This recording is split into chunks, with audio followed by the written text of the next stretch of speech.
আমি মঞ্চে আসার জন্য বিনীতভাবে অনুরোধ করছি।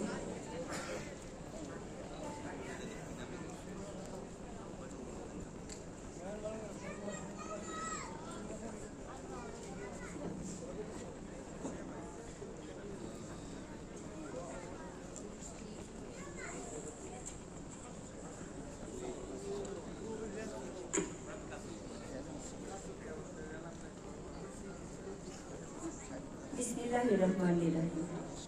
মহান স্বাধীনতা ও জাতীয় দিবস 2026 উপলক্ষে আয়োজিত বীর মুক্তিযোদ্ধাদের সম্মানের সংবর্ধনা ও আলোচনা সভায় উপস্থিত সম্মানিত বীর মুক্তিযোদ্ধাগণ, শহীদ পরিবারের উপস্থিত সদস্যবৃন্দ, সরকারি দপ্তরের কর্মকর্তাবৃন্দ, আইন শৃঙ্খলা রক্ষাকারী বাহিনীর সদস্যগণ, শিক্ষক, শিক্ষার্থী, গণমাধ্যম কর্মী এবং অন্যান্য অতিথিবৃন্দ, সবাইকে শুভেচ্ছা জানাচ্ছি।